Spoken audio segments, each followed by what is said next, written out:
I stood in the center of my custom-built, $960,000 home. The living room was filled with the soft murmur of my colleagues, the clinking of crystal glasses, and the warm glow of recessed lighting. But all I could focus on was my mother, Sarah, smiling a cold, calculating smile. Beside her stood my older brother, Elijah, looking around my house like he was at an open house, mentally measuring the walls for his own furniture. "You're single, Matthew," my mother said, her voice dripping with that familiar, sickening entitlement.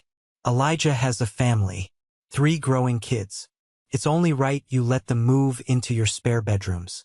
You can stay in the master suite and manage the property for the family." My jaw clenched. A thick vein throbbed at my temple.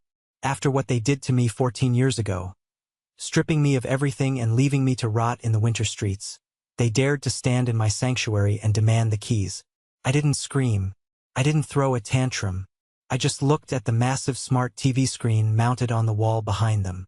What happened next would destroy their perfect, fake facade forever. "Thank you for being here. Grab a warm glass of water, sit down, and listen to me tell the whole story. You see, to understand the sheer audacity of my mother's demand, you have to understand the kind of family I came from. We weren't destitute growing up, but we weren't wealthy either. We lived a solidly middle-class life in the suburbs of Boston. My parents had a messy divorce when I was young, largely over finances, leaving my mother with primary custody of Elijah and me. My dad, Robert, sort of faded into the background, paying child support but avoiding the toxic environment my mother cultivated. In our house, there was a clear hierarchy. Elijah was the golden child. He was handsome, athletic, and could do no wrong. I was the spare part. I was the quiet kid who liked computers and stayed out of the way. I accepted this dynamic early on. I never expected to be the favorite. I just wanted to survive until I was 18, go to college, and start my own life. I worked my fingers to the bone in high school. I got a part-time job at a hardware store the moment I turned 15. Every single paycheck, every birthday check from my grandparents, went straight into a college fund my dad had set up for me years ago. My mom was the custodian of the account, but the rule was simple. That money was for my education. By the time I was a senior in high school, I had $45,000 sitting in that account. It was my ticket out. It was my future. I didn't care that Elijah got a brand new car for his graduation while I got a pat on the back. I didn't care that my mom bragged about Elijah's mediocre college grades to anyone who would listen while ignoring my straight A's. I had my plan. I had my fund. The housewarming party was supposed to be a celebration of how far I had come. My business partner, Carter, was there. My college mentor was there. Even the CEO of the company that bought out my startup was mingling near the kitchen island. But the moment my mother and brother walked through that heavy mahogany front door, the air in the room changed. They didn't bring a gift. They didn't offer congratulations. Chloe, Elijah's wife, immediately started complaining about the drive and how hard it was to find parking for their SUV.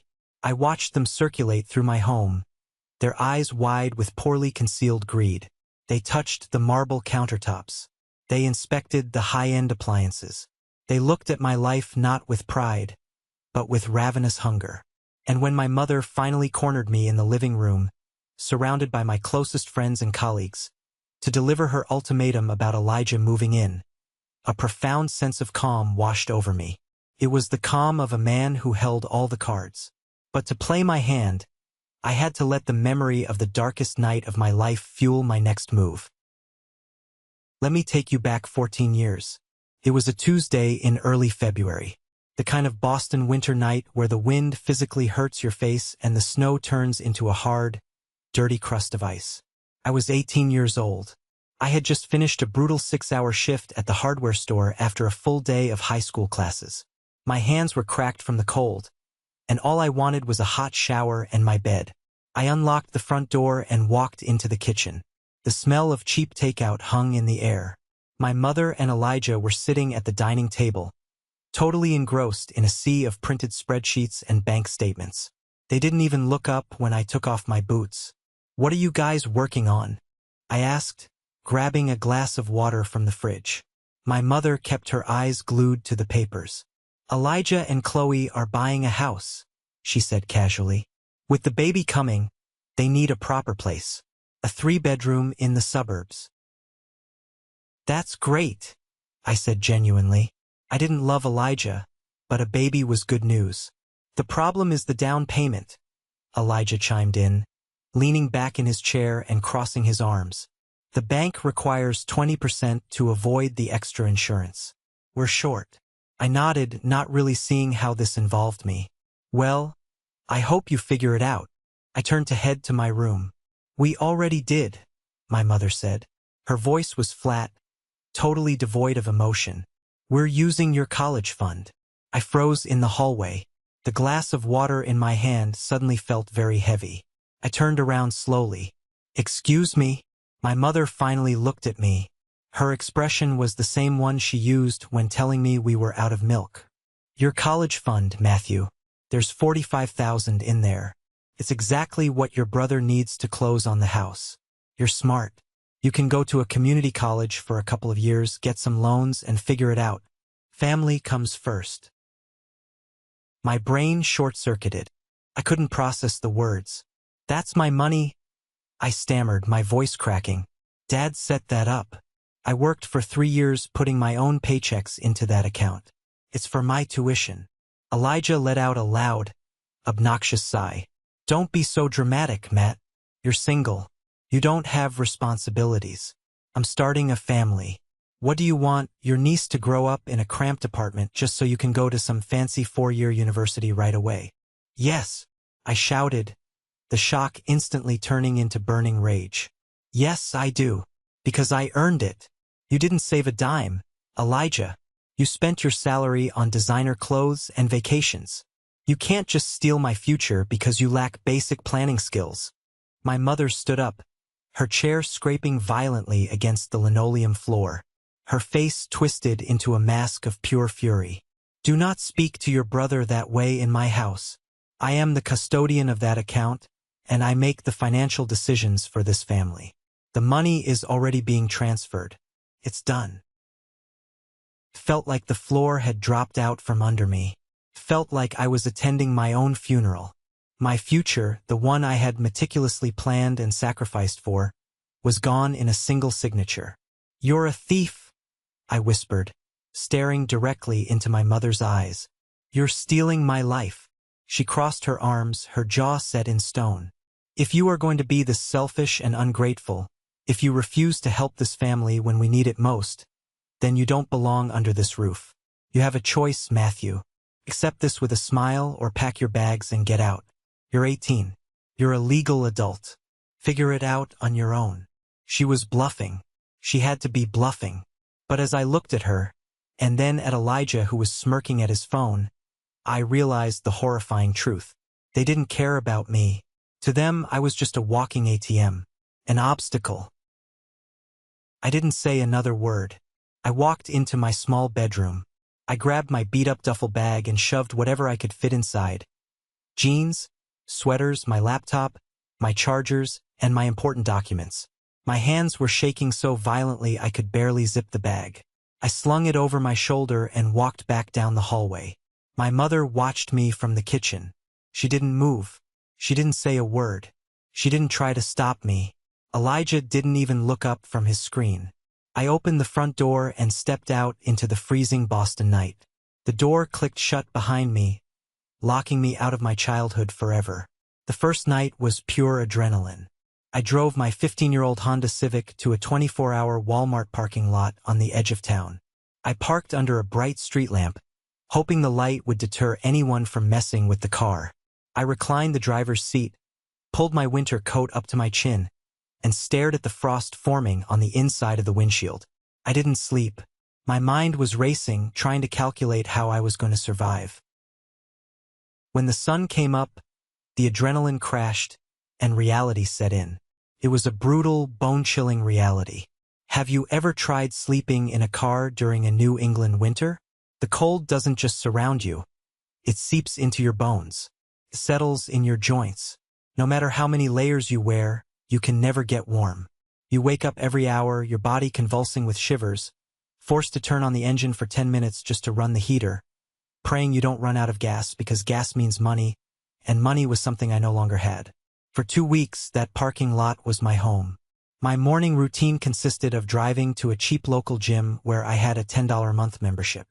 I would take the longest, hottest shower I could stand, trying to thaw my frozen limbs.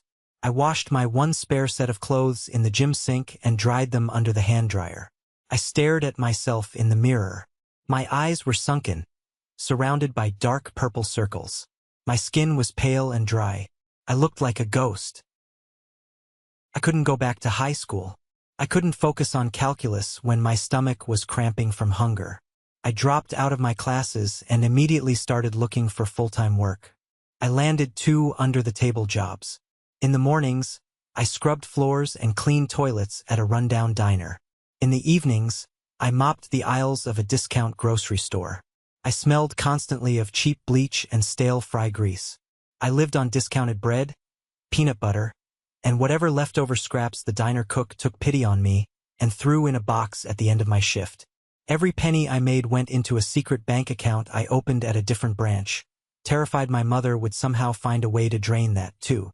The physical pain of sleeping in the car was awful, but the mental isolation was worse. I watched people walking out of the grocery store, laughing with their families, carrying bags full of fresh vegetables and warm meals.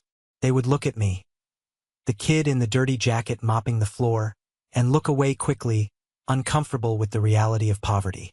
I realized then how invisible you become when you fall through the cracks. My phone never rang. Not once. My mother never sent a text asking if I was alive. Elijah never called to see if I was freezing to death. I was completely, utterly abandoned. There were nights when the cold was so unbearable I cried until my tears froze on my cheeks. There were moments when the exhaustion was so heavy I considered driving back to that house, getting on my knees, and begging my mother to let me sleep in the hallway. But every time that weakness crept in, I remembered the smirk on Elijah's face. I remembered my mother's cold, dead eyes as she told me she stole my future. I gripped the steering wheel of my freezing car, my knuckles turning white, and made a vow. I would never, ever let anyone step on me again. I would survive this. I would build a life so strong, so untouchable, that they would never be able to reach me. The pain turned into a hard, cold knot in my chest. It was no longer sadness. It was pure, unadulterated drive. I was going to win even if it killed me. The breaking point came in my 3rd week of homelessness. I had managed to get a library card and was spending my afternoons in the university library downtown. It was warm, it was safe, and it had free internet. I was trying to teach myself basic programming from online tutorials. Figuring tech was my only realistic way out of minimum wage hell.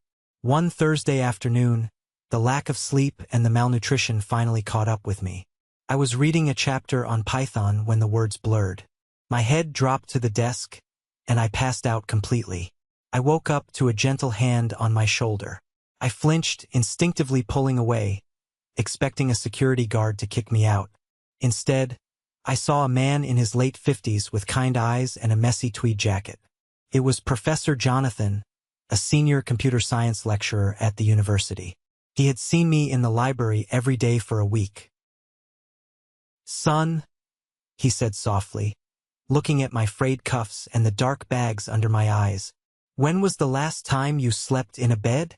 I tried to lie. I tried to say I was just studying hard for exams. But the exhaustion stripped away my pride. I broke down. I told him everything. I told him about the college fund, the car, the cold, the hunger. He didn't pity me. He didn't offer empty platitudes. He just packed up my laptop, looked me in the eye and said, "You're coming home with me." Professor Jonathan and his wife lived in a modest house near the campus. They set me up in their guest room. I will never forget the feeling of those clean cotton sheets. I slept for 14 hours straight. When I woke up, there was a hot bowl of chicken soup waiting for me on the kitchen counter. For the first time in almost a month, I felt safe. Jonathan became the father figure I never had. He saw my aptitude for coding and started bringing me university textbooks. He let me sit in the back of his lectures. He told me, Matthew, your family might have stolen your money, but they can't steal your brain. You have a gift. Don't let their toxicity extinguish your fire. With a stable roof over my head, I finally had the mental bandwidth to plan. I got my GED. Jonathan helped me navigate the complex world of financial aid. Since I was independent and estranged from my parents, he believed I could qualify for heavy government grants and student loans to officially enroll in the university. We spent an entire weekend filling out the FAFSA and applying for private student loans to cover housing and tuition. I felt a spark of hope. I was finally taking control of my life. I was going to get my degree. A week later, the letters arrived.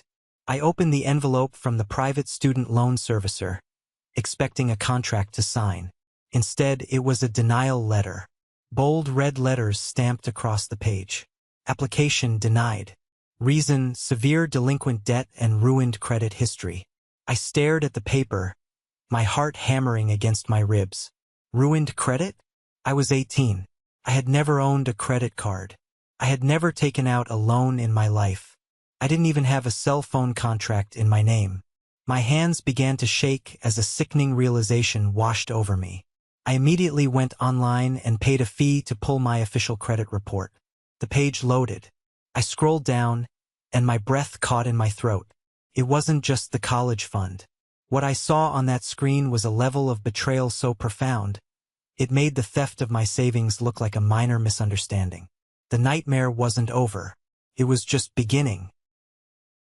I sat frozen in Professor Jonathan's guest room, the blue light of the laptop screen illuminating the horror on my face. According to the credit bureau, I had 4 active credit cards and a massive personal loan attached to my Social Security number. The total outstanding balance? $45,000. All of the accounts were severely past due, racking up insane late fees and penalty interest rates. I clicked on the transaction histories. The purchases were recent, starting exactly around the time I was kicked out of the house. Thousands of dollars spent at high-end furniture stores. Massive charges at a luxury appliance center. A huge down payment to a landscaping company. It didn't take a genius to connect the dots. My mother hadn't just drained my college fund for Elijah's down payment. She had stolen my identity to furnish his brand new house. A wave of nausea hit me so hard I had to run to the bathroom and dry heave. It was a fatal stab from flesh and blood. They knew I was out there, sleeping in a freezing car, struggling to buy a loaf of bread, and they were actively destroying whatever future I had left so Elijah could have a leather sectional and a stainless steel refrigerator. I didn't cry.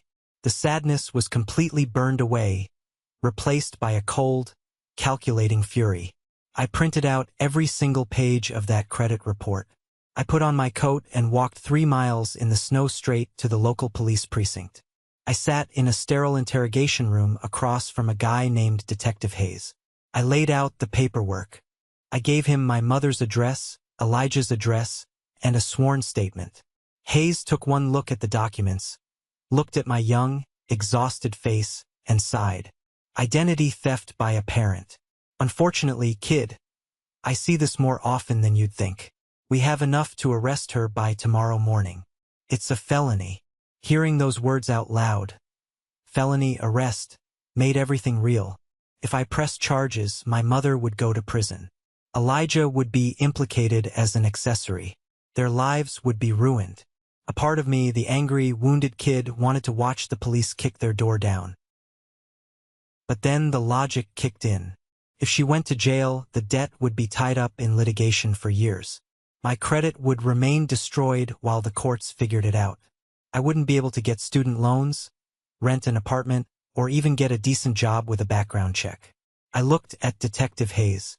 I want a deal, I said, my voice eerily steady. I won't press criminal charges right now. I will take responsibility for the debt and pay it off myself. Hayes frowned. Son, that's 45 grand. You're 18. You shouldn't do that.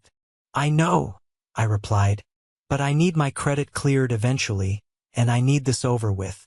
I will pay it. But in exchange, I want this entire file, the fraud, the forged signatures, the IP addresses used to open the accounts, documented permanently in police records. and I want an ironclad restraining order against my mother and my brother. They cannot contact me, approach me, or use my name ever again." Hayes saw the sheer determination in my eyes. He nodded slowly. "I can make that happen, but you're taking a massive burden on your shoulders." I walked out of that police station with a mountain of debt that wasn't mine, but I also walked out with a weapon, a permanent legal record of their crimes. I knew, deep in my gut, that the day would come when I would need it. The next 4 years were a blur of sleep deprivation, caffeine, and relentless grinding. I was officially a full-time university student, thanks to Professor Jonathan helping me secure emergency grants, but my real life was defined by the debt. $45,000 at high interest. It was a monster that breathed down my neck every single day. I worked 3 jobs while taking a full course load in computer science. I did freelance coding for pennies at night, managed a campus coffee shop at dawn, and fixed broken laptops for students on the weekends. I didn't go to parties. I didn't date. I barely existed outside of work and school. Every extra dollar went straight to the credit card companies to pay off Elijah's luxury furniture. But my mother, the ghost of manipulation, wasn't done trying to ruin me. During my sophomore year, I went to file my taxes. I was expecting a small refund, desperately needed money to fix my overheating laptop.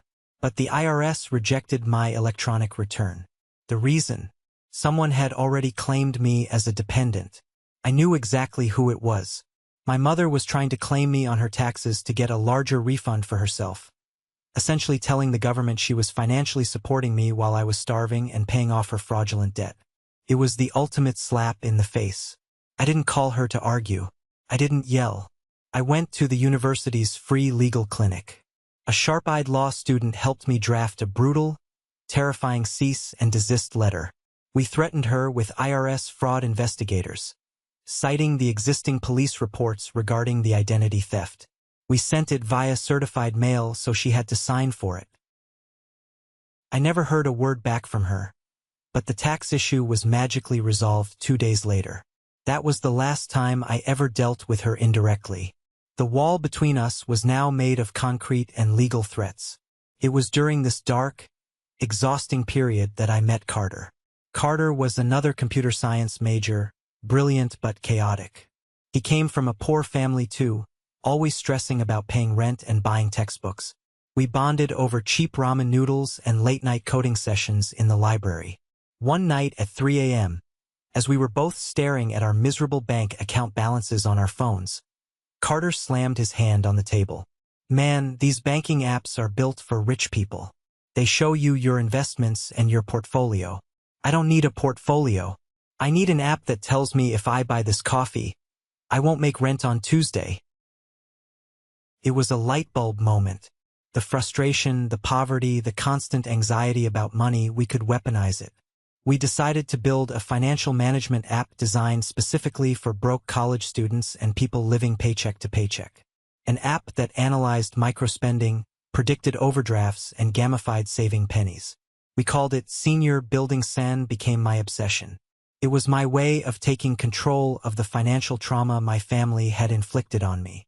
While other students were at football games, Carter and I were locked in a basement lab writing thousands of lines of code.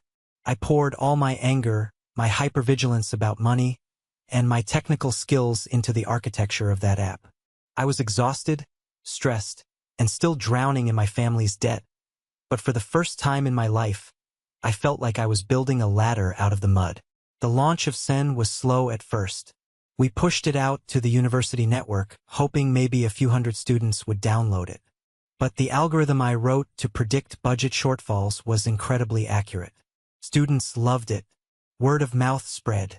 By the time Carter and I graduated, Sen had 50,000 active users across a dozen universities. We didn't take corporate jobs. We rented a tiny, roach-infested apartment in the city, slept on mattresses on the floor, and worked on Sen 20 hours a day. We sought venture capital, faced dozens of rejections, and finally landed a seed round that let us hire a small team. The next 5 years were a rocket ship. The economy was tough, inflation was rising, and suddenly, Everyone needed an app to help them stretch their salary. San exploded. We went from 50,000 users to 5 million. We were featured in major tech magazines. We moved out of the Roach apartment and into a sleek downtown office. And then, the day my life changed forever arrived. We were called into a meeting with Mr. Anderson, the CEO of one of the largest fintech corporations in the world. He was a ruthless, brilliant businessman. He didn't waste time with small talk. He looked at Carter and me across a massive glass conference table and said, "Your user acquisition cost is the lowest I've ever seen. Your predictive algorithm is flawless. I want to buy San, and I want to integrate your team into our infrastructure." He slid a piece of paper across the table. When I saw the number, my lungs stopped working.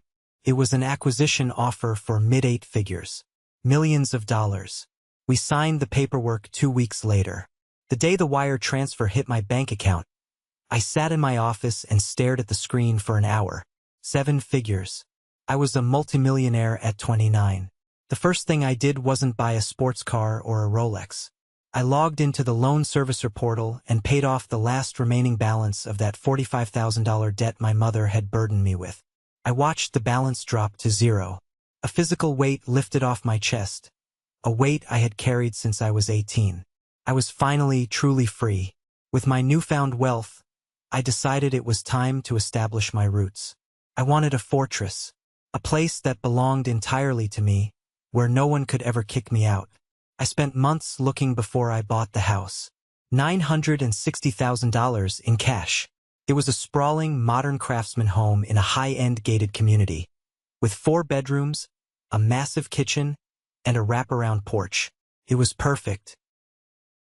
As I walked through the empty rooms, smelling the fresh paint and the polished mahogany floors, a strange thought crept into my mind. I had won. I had survived the winter in the car, the starvation, the crushing debt, and the betrayal. I had built an empire from the mud they pushed me into. But the victory felt incomplete. They didn't know. My mother and Elijah were likely still living in their bubble of delusion, thinking I was a failure who had amounted to nothing. I realized then that moving on wasn't enough. I needed them to see exactly who they threw away. I needed them to look at my success and choke on their own regret. It was time to invite them into my web.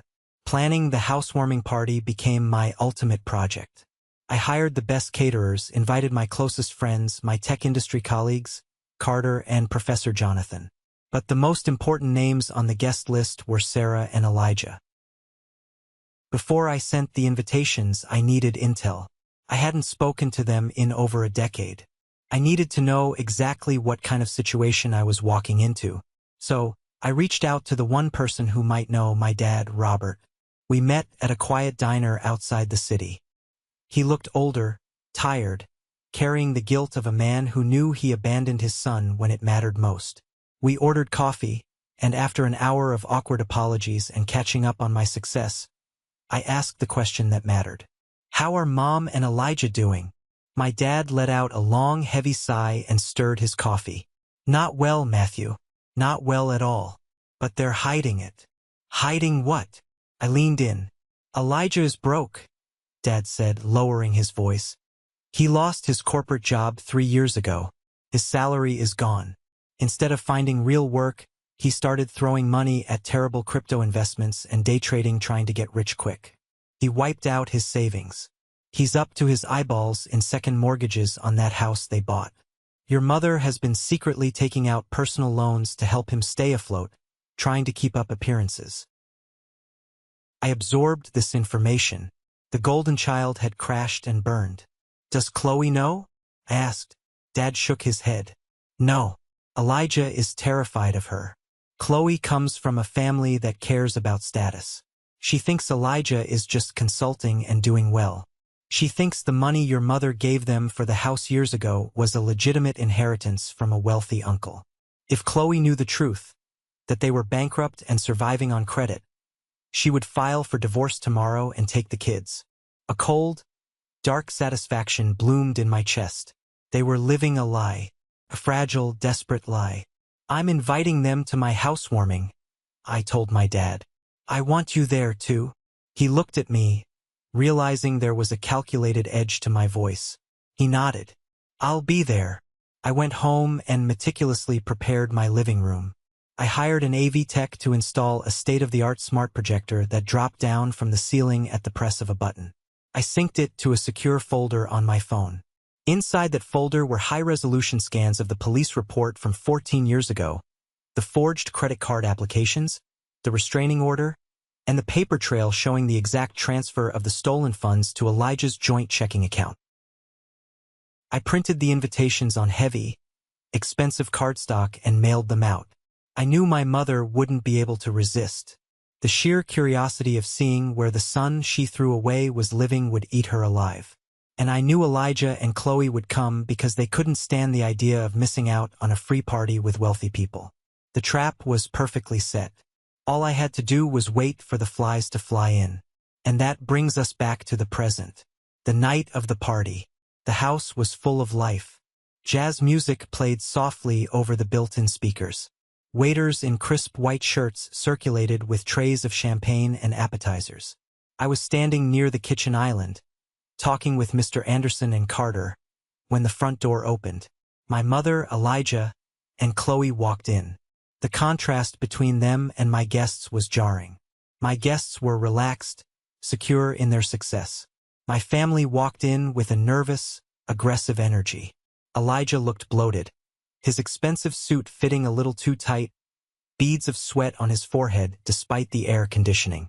Chloe looked around the grand entryway with eyes that immediately calculated the square footage and the price tag. My mother just looked shocked. She stared at the crystal chandelier, then at me, unable to compute how the boy she abandoned in the snow was standing in a mansion. I walked over, projecting the image of a gracious host. "Welcome," I said smoothly. "Glad you could make it. Matthew," my mother managed to say, her voice tight, "this is quite the place. Are you renting?" "I own it," I said, taking a sip of my sparkling water. "Cash." Elijah let out a forced, hollow laugh. "Wow, tech money must be nice. Must be easy sitting at a computer all day while the rest of us work in the real world." I smiled, a shark's smile. "It has its rewards, Elijah." Over the next hour, I watched them unravel. Chloe drank 3 glasses of wine rapidly, loudly complaining to anyone who would listen about her cramped suburban home and how hard it was to raise 3 kids on a consultant's salary.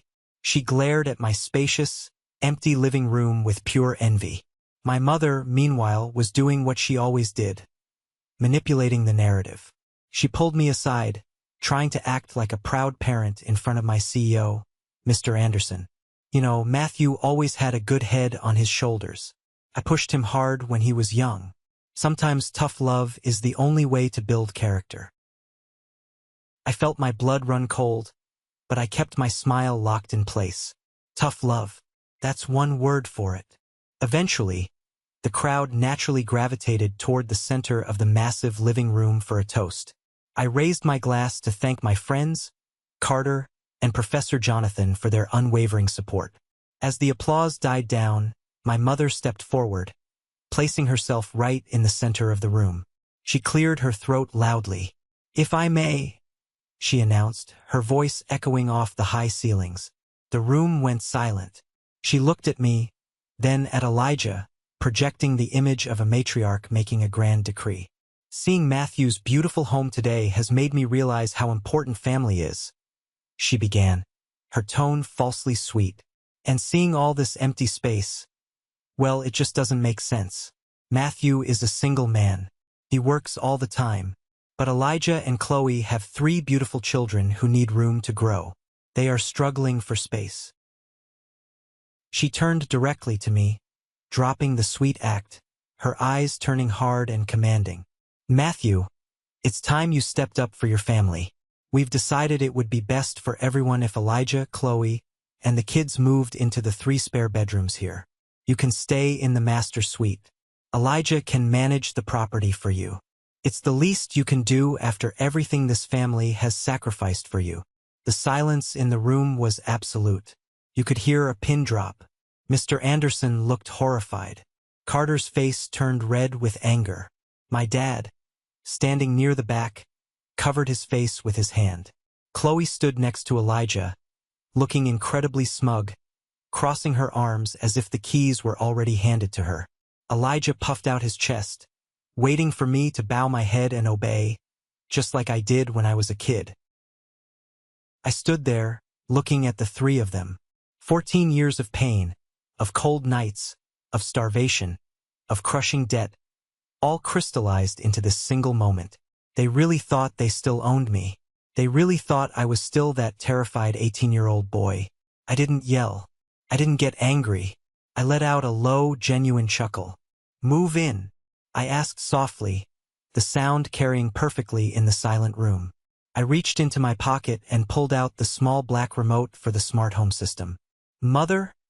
I said, my voice dropping an octave, turning ice cold.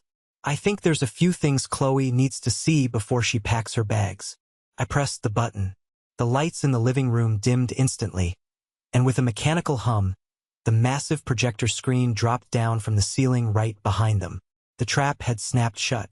The projector screen unrolled with a quiet, mechanical whir, casting a bright, harsh light over the living room. Every single eye in the room darted from my mother's demanding face to the massive display. I had synced my phone to the system. With a single swipe of my thumb, the first document filled the screen. It was a high-resolution scan of a police report. The header clearly showed the logo of the Boston Police Department, dated 14 years ago. My mother's face instantly lost all its color. The smug, commanding matriarch vanished, replaced by a pale, trembling woman who suddenly realized she had walked into a minefield. Elijah took a step back, bumping into the edge of the couch, his eyes wide with panic. "What is this?" Chloe asked, her voice sharp, squinting at the screen. She didn't understand yet. She was still operating under the delusion that she was married to a successful consultant who came from a respectable family. "This," I said, my voice echoing in the silent room, "is a felony police report, filed by me 14 years ago, right after I was kicked out of my childhood home in the middle of a Boston winter." I swiped my thumb again. The screen shifted to a series of credit card applications and a personal loan contract. I used the laser pointer function on my phone to highlight the signature line. "Take a close look at that signature, Chloe," I instructed. "Notice how my middle initial is spelled wrong? That's because I didn't sign it. My mother did. She used my social security number to take out $45,000 in fraudulent debt." Gasps rippled through my guests. Carter clenched his fists, taking a step toward Elijah. Mr. Anderson, my CEO, set his champagne glass down on the counter with a loud clink, his expression turning to stone. "You're lying!" my mother shrieked, finding her voice. Her pitch was hysterical, completely dropping her refined act. "This is a fabrication. You forged this to humiliate us." "I don't need to forge anything, Sarah," I replied coldly, using her first name. Felt empowering. Because the next slide shows exactly where that $45,000 went. I swiped again. Bank statements appeared.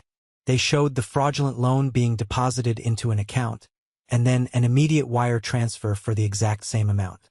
The destination account was highlighted in bright yellow.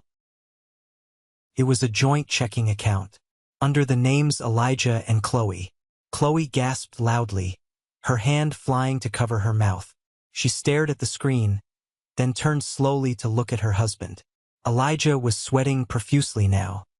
He looked like a cornered rat, his eyes darting toward the front door. "Elijah," Chloe whispered, her voice trembling. "That date, that amount, that's the exact amount of our down payment for our first house. You told me that money was an inheritance. You said your wealthy uncle passed away and left it to you." The word inheritance hung in the air like a bad joke. "It was a gift," Elijah stammered, holding his hands up defensively. "Mom gave it to us as a gift. I didn't know where she got it." "You knew exactly where she got it?" I snapped, my voice cutting through his lies like a knife. "You sat at the kitchen table and watched her tell me she drained my college fund. And when that wasn't enough to cover your luxury furniture, You watched her steal my identity. You built your entire life on my back while I slept in a freezing car and starved. The room was electric with tension. Professor Jonathan stood beside my dad, both of them looking at my mother with absolute disgust. My dad's face was red with shame and anger. He had known parts of this, but seeing the actual police reports, the forged signatures, the sheer magnitude of the theft, broke something inside him. Chloe was hyperventilating now. She was a woman who cared deeply about appearances, about doing things right. The realization that her beautiful suburban home, the foundation of her marriage, was bought with stolen money from an abused teenager was tearing her apart in real time. "You let me believe we earned that," Chloe cried, tears spilling over her mascara. "You let me sit here tonight and demand his house. Oh my God, Elijah, you're a criminal. You are both criminals." I swiped one last time. The final document was the permanent restraining order. I spent the next 4 years of my life working 3 jobs, living on ramen, to pay off that debt so she wouldn't go to federal prison. I addressed the room, but my eyes were locked on my mother. I bought my freedom. I built my company. I earned my salary, every single penny of it. You have no power here. You have no claim here. This house is mine. My mother was backed into a corner, completely exposed in front of incredibly powerful, successful people. Her entire narrative of being the selfless, tough-love parent was shattered into a million pieces. But narcissists don't apologize when they are caught. They double down. "I did what I had to do for this family," she screamed, pointing a shaking finger at me. "Elijah needed a house. He had a baby on the way.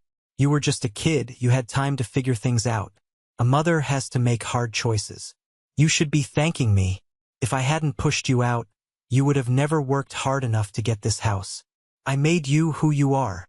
The sheer audacity of her statement sent a physical shockwave through the room. She was actually trying to take credit for my success. Before I could even formulate a response to that level of delusion, a voice boomed from the back of the room. "Shut your mouth, Sarah." It was my dad. Robert pushed his way to the front of the crowd. I had never seen him look so furious. He had spent his whole life avoiding conflict with her, taking the easy way out. But not tonight. "Don't you dare try to take credit for Matthew's brilliance," my dad yelled, pointing right back at her. "You didn't make him. You tried to break him.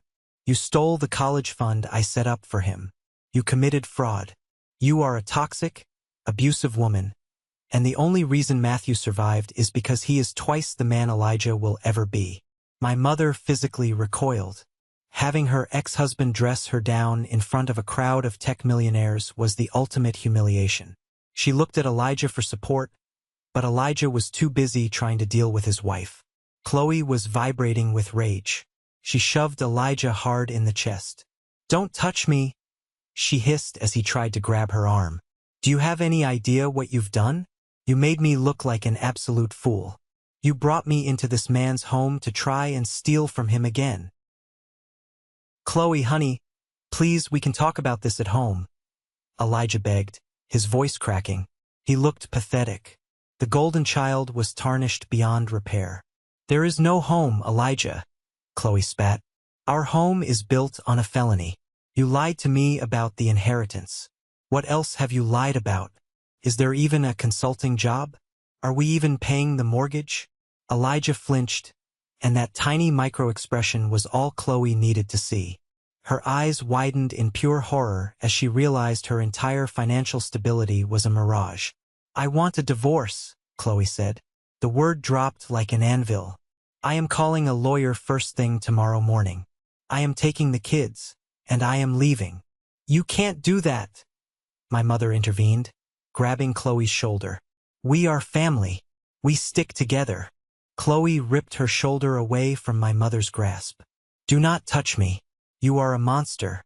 You stole from your own child. If you can do that to him, God knows what you would do to my children." She turned to me. Her face was flushed, tears streaming down her cheeks. "Matthew, I am so sorry. I didn't know. I swear to you I didn't know. If I had known, I would have never." "I know, Chloe," I said gently. My anger wasn't directed at her. She was collateral damage in my mother's sick game. Take your kids. Go home. Protect them. She nodded frantically, grabbed her purse from the entryway table, and stormed out the front door. We could hear the loud beep of her unlocking her SUV, followed by the screeching of tires as she sped out of the driveway, leaving her husband stranded. Elijah stood frozen, watching the door close. He had just lost his wife, his kids, and his facade of success in the span of 10 minutes. He turned to me, his face twisted in a mixture of hatred and despair. "Are you happy now?" he yelled, tears of self-pity welling up. "You ruined my life. You destroyed my family over some old money."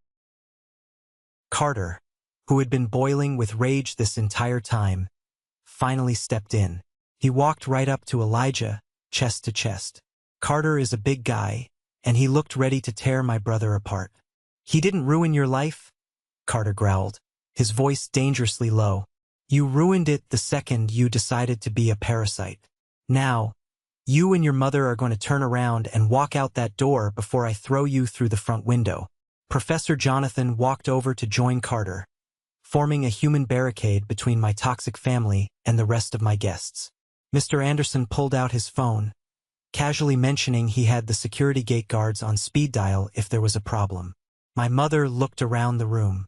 She was looking for a single sympathetic face, a single person who would buy into her victim routine. But she found nothing except cold, hard disgust. She realized, finally, that her power was completely gone. She couldn't manipulate these people. She couldn't intimidate me. She straightened her cheap jacket, lifted her chin in a pathetic attempt to maintain her dignity, and glared at me. "You are a bitter, ungrateful child," she hissed. "You are dead to me." "The feeling is completely mutual," I replied, my voice calm. "Don't ever contact me again. If you show up here, I will have you arrested for trespassing. And if you try to pull any financial stunts, I still have every piece of evidence from 14 years ago. The statute of limitations might be complicated, but I have enough money to tie you up in civil court until the day you die." She didn't say another word. She grabbed Elijah by the arm and practically dragged him out the front door. They walked out into the warm summer night, two miserable, broken people who had finally faced the consequences of their actions. The heavy mahogany door clicked shut behind them. The silence in the living room was deafening. My heart was pounding so hard I could hear it in my ears. I pressed a button on the remote, and the projector screen rolled back up into the ceiling, hiding the evidence of my painful past. Mr. Anderson was the first to speak. He walked over, picked up his champagne glass, and clapped me firmly on the shoulder. "Matthew, I always knew you were a tough negotiator in the boardroom. Now I know why. You're a survivor. Good for you for taking out the trash." The tension in the room finally broke. Carter gave me a massive bear hug, nearly lifting me off the floor. Professor Jonathan just smiled, a sad but proud smile, and squeezed my arm. The caterers quickly moved in to refill drinks and clear plates. The party resumed, but the atmosphere had changed. It wasn't just a housewarming anymore. It was a celebration of liberation. Later that night, after the last guest had left and the caterers had packed up their vans, I stood alone in my kitchen. I grabbed a broom and swept up a wine glass that had shattered during the commotion. As I dumped the broken glass into the trash, I realized I was crying. They weren't tears of sadness. They were tears of pure, unadulterated relief. It felt like I had been carrying a massive, cancerous tumor in my chest for 14 years, and a surgeon had finally cut it out. I could breathe. I was safe. The adrenaline crash the next morning was intense. I woke up in my massive master bedroom, staring at the ceiling, feeling a strange emptiness. The battle was over. I had won. But winning against your own blood leaves a complicated residue on your soul. I knew I couldn't navigate the fallout alone, so I booked an emergency session with Dr. Blake, my therapist. I had been seeing her since my startup gained traction, trying to unpack the hypervigilance and trust issues my childhood had caused. Sitting in her comfortable office, I recounted the events of the housewarming party. I told her about the projector, Chloe's reaction, my dad standing up, and the look on my mother's face. Dr. Blake listened quietly, taking notes. When I finished, she asked a simple question. "How do you feel, Matthew?" "I feel free," I admitted. "But I also feel a lingering guilt. Not for my mother, not for Elijah, but for the kids. My niece and nephews. I just blew up their parents' marriage. I exposed their father as a fraud. What kind of uncle does that?" Dr. Blake leaned forward. "You didn't blow up their marriage, Matthew. Elijah's lies blew up his marriage. Your mother's crimes blew up the family dynamic. You simply turned on the light in a dark room. The roaches scattered, but you didn't create the roaches." She was right. Logic dictated she was right. But emotions are rarely logical. "Those kids are going to suffer because Elijah is incompetent," I said, rubbing my temples. "Chloe is going to be fighting a messy custody battle. The divorce lawyers are going to drain whatever little money they have left. It feels like a funeral for those kids' childhoods." "So, what is your boundary?" Dr. Blake asked. "You have wealth. You have power. You want to help the children, but you cannot enable the parents. How do you structure that?" That session shifted my entire perspective. I realized my responsibility wasn't to save Elijah or fix my mother. My responsibility was to break the generational curse. I had to ensure that Gabriel, Caleb, and little Lily never had to sleep in a freezing car because their parents stole their future. I left Dr. Blake's office with a clear plan. I wasn't going to be the distant, vengeful uncle. I was going to be the safety net those kids deserved. But I would do it on my terms, with ironclad legal protection. I immediately called my corporate lawyer and set up a meeting for the following week. I had trusts to build. 6 months passed. The dust from the housewarming party settled, but the legal and financial wreckage left in Elijah's wake was spectacular. Through my dad, I kept tabs on the situation. Chloe filed for divorce immediately. During the discovery phase of the legal proceedings, the ugly truth about Elijah's finances was dragged out into the daylight. He hadn't just lost his corporate job, he had been fired for gross incompetence. He had spent the last 3 years funneling credit card cash advances into shady crypto schemes trying to hit the jackpot. Their beautiful suburban home, the one bought with my stolen college fund, was heavily leveraged with a second mortgage and a HELOC loan. The bank foreclosed on it. Elijah was forced to declare total bankruptcy. He was stripped of his assets, his pride, and his family. Chloe won primary physical custody of the kids, citing Elijah's financial instability and gambling-like behavior. With no job, no wife, and no home, the golden child had nowhere else to go.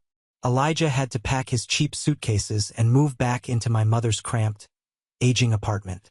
It was poetic justice.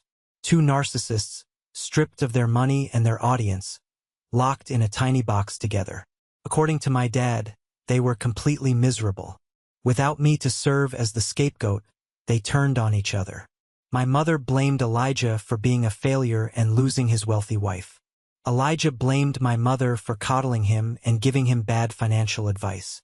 Their apartment became a war zone of screaming matches and bitter resentments. One rainy Tuesday afternoon, my phone buzzed. It was an unknown number. I answered it cautiously. "Matthew?" It was my mother. Her voice sounded thin, raspy, and desperate. The commanding tone she had wielded my entire life was completely gone. "How did you get this number?" I asked, keeping my voice flat. "Your dad gave it to me. Please, Matthew, don't hang up," she begged. "Things are really bad here. Elijah can't find work. His bankruptcy ruined his background checks. We are drowning in legal fees from the divorce. The landlord is threatening to evict us because we are 2 months behind on rent. Please, you have so much. Just a small loan. $10,000. Just to keep a roof over our heads." I sat in my home office, looking out the large bay window at my manicured lawn. 14 years ago, I was sleeping in a Walmart parking lot, scraping ice off my windshield, starving, while she bought luxury leather sofas with my stolen identity. Alone, I repeated, a cold smile touching my lips. Like the personal loan you took out in my name when I was 18? I was desperate back then, she cried. I made a mistake. Please, you're my son. You can't let your mother become homeless. I survived being homeless, I said quietly. It builds character. You told me that yourself. Consider this some tough love. Matthew, please. I'll do anything. You already spent my college fund, Sarah, I said, my voice hardening into steel. I don't owe you a dime. Never call this number again. I hung up the phone and immediately blocked the number. I felt a brief flutter in my chest, a phantom pang of guilt conditioned by years of abuse. But it vanished as quickly as it came. They were facing the consequences of a lifetime of terrible choices. I refused to be their life raft. While I cut my mother and brother out of my life completely, I made a very different choice regarding Chloe and the kids. A few weeks after the divorce was finalized, I invited Chloe out for coffee. She looked exhausted, carrying the heavy burden of single motherhood and financial rebuilding. But her eyes were clearer. She was free from the lies. I handed her a thick manila envelope. Inside were documents drafted by my corporate lawyer. What is this? She asked, looking at the complex legal jargon. These are irrevocable educational trust funds, I explained. One for Gabriel, one for Caleb, and one for Lily. I fully funded them. There is enough money in each account to pay for 4 years of tuition, room, and board at any university in the country. If they choose trade school, it covers that too. Chloe stared at the papers, her hands trembling. Tears welled up in her eyes. Matthew, I can't accept this. Not after what Elijah did to you. Not after I blindly benefited from it. You didn't know, I reassured her softly. And the kids are innocent. I know what it feels like to have your future stolen. I know what it feels like to panic about paying for textbooks. I will not let my nieces and nephews experience that. But there are strict conditions. I pointed to a specific clause highlighted in the document. The money is locked. It can only be disbursed directly to an accredited educational institution. Neither you nor Elijah nor my mother can ever access the principal or the interest. It is bulletproof. The cycle of financial abuse stops with my generation. Chloe broke down sobbing right there in the coffee shop. She reached across the table and grabbed my hand, squeezing it tightly. It was the start of a healing process for both of us. Over the next few years, I built a genuine, healthy relationship with my niece and nephews. I became the fun, supportive uncle. Because Chloe had primary custody, I didn't have to worry about running into Elijah. I attended their school plays. I took them to baseball games. My oldest nephew, Gabriel, reminded me so much of myself. He was quiet, analytical, and fascinated by how things worked. When he turned 13, he asked me how I built Sin. I bought him a high-end laptop and started coming over on Sunday afternoons to teach him basic Python. We would sit on the massive wraparound porch of my house, the sun warming the wooden floorboards, typing lines of code. One afternoon, he was struggling to debug a simple script. He got frustrated and slammed the laptop shut. "I'm too stupid for this," he muttered, echoing the toxic self-doubt my mother used to instill in me. I gently put my hand on his shoulder. "Hey, look at me." He looked up, his eyes frustrated. "You are incredibly smart, Gabe," I told him, making sure my voice held absolute conviction. "Coding is hard. It's supposed to be hard. But you don't quit when things get complicated. You fix the error and you run it again. You have a gift.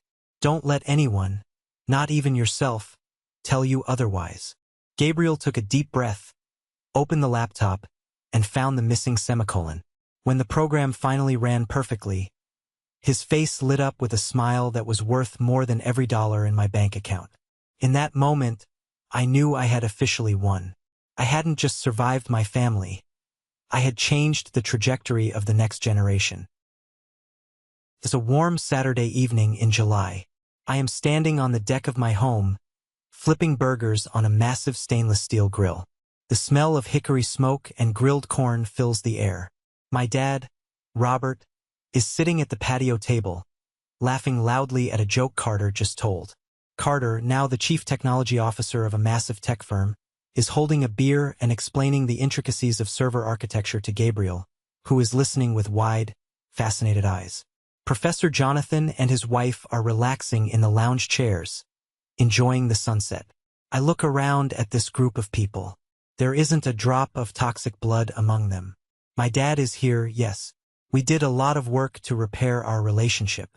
He apologized for his cowardice, and while I can't change the past, I chose to forgive him. He proved he could change. He showed up when it mattered. But looking at Professor Jonathan, who took me in when I was a freezing, starving kid. Looking at Carter, who built an empire with me in a roach-infested apartment. Looking at my nephew, whose future is secure because I chose to break the cycle. This is my family. I learned the hard way that blood is just a biological accident. It doesn't guarantee love, respect, or loyalty. Family isn't something you are automatically born into. It is something you build, piece by piece, through shared struggles, mutual respect, and unwavering support. 14 years ago, I drove away from my childhood home with nothing but a duffel bag and a broken heart. They tried to bury me under debt and manipulation. They tried to sacrifice my future to fund their fake, hollow lives. But they didn't realize they were just burying a seed. I grew in the dark. I built a fortress they could never breach. And when the time came, I didn't just protect myself. I set the record straight and protected the innocent kids caught in their web. I am 32 years old. I am at peace. And my house, my real home, is finally full of light. Thank you for sticking around and listening to my story. I know it was a long journey, full of dark moments, but I hope this resonated with you in some way. We all have people in our lives who try to take more than they give, and standing up to them is never easy. Have you ever found yourself in a similar situation? Have you ever had to draw a hard line with a toxic family member to protect your own peace? I really want to read your stories, so please drop them in the comments below. And before you go, I have a special request. If you made it all the way to the end of this video, you are part of a very special group. I want you to comment the letter W down below. W stands for winner. It's a secret code for the 1% Club. The incredible group of people who stick around, listen to the full truth, and understand what it takes to survive and win in life. If you enjoyed this story and want to hear more about navigating life, building success from scratch, and protecting your peace, please hit that like button and follow the channel. We are building a community of winners here, and I want you to be a part of it. Stay strong, protect your boundaries, and I will see you in the next story.